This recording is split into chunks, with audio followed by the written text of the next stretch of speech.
मंत्री रानी के ऊपर काला जादू करके अपने बस में कर लेता है और राजा का कत्ल करवा देता है और रानी को भी जेल में डलवा देता है और राज्य को भी हड़प लेता है। आखिर राजा ऐसा क्यों करता है? राज्य और रानी मिलने के बाद भी वो रानी को जेल में क्यों डाल देता है और क्यों प्रजा पर इतना अत्याचार करता है? आइए इसके पीछे की कहानी जानते हैं। कई वर्ष पहले की बात है। दुर्जन नाम का एक विदेशी व्यापारी था जो देश विदेश में घूम के व्यापार करता था। एक बार उन सब की नाव शौर्यगढ़ तरफ आई। शौर्यगढ़ बहुत पसंद आया। वह अपने मित्रों के साथ नगर का भ्रमण करने लगा। भ्रमण करते करते वह जंगल की तरफ चला गया। घने जंगल में उसे एक गुफा दिखा। गुफा के अंदर गया तो उसे दिखा कि बहुत सारे मजदूर अपनी बैलगाड़ी पर सोने की पेटियां लाद रहे थे। ये सब देखकर उसकी आंखें चकाचौंध रह गईं। वह तुरंत वापस अपने मित्रों के पास गया और उनको बोला कि यहां लुटने लायक है। तुम लोग वापस अपने ठिकाने पे जाओ और अपने और भी साथियों को लेके आओ। तब तक मैं यह रहने का ठिकाना बना रहा हूं। दुर्जन अपने अन्य मित्रों के साथ मिलकर वहां रहने का पूरा व्यवस्था कर लिया।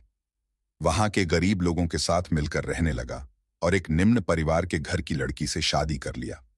जबकि दुर्जन का विवाह पहले ही हो चुका था और उसका एक 8 साल का लड़का भी था। लड़की का पिता उसी सोने के खदान में काम करता था। वह अपने ससुर से मिलकर बात करके वहीं काम करने लगा। वह उस गुफा में हो रहे सोने के व्यापार को अच्छे से समझना चाहता था। कुछ दिन काम करने के बाद दुर्जन अपना खेल शुरू कर देता है। एक दिन सोने की बैलगाड़ी जब भर के जंगल के बीच में जा रही थी, तभी वह अपने मित्रों से वहां लुट डलवा देता है और अपने देश भिजवा देता है।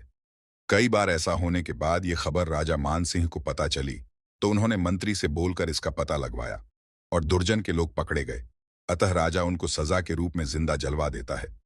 ये सब होते हुए दुर्जन का 10 साल का लड़का अपने आंखों से देखता है। अपने पिता को जिंदा जलते हुए देख उसकी आंखों में अपने पिता के मौत का बदला ही उसका लक्ष्य बन गया। वह उसी नगर में रह के सैनिक बना, फिर धीरे धीरे अपने काम के दम पे मंत्री बन गया और राजा को मरवा के उसी राजा का राज्य अपने अधीन कर लिया। आज के लिए बस इतना ही। इसके आगे की कहानी आपको पार्ट 3 में देखने को मिलेगा। अगर आपके पास कुछ अच्छी कहानी हो तो आप हमें भेज सकते हैं।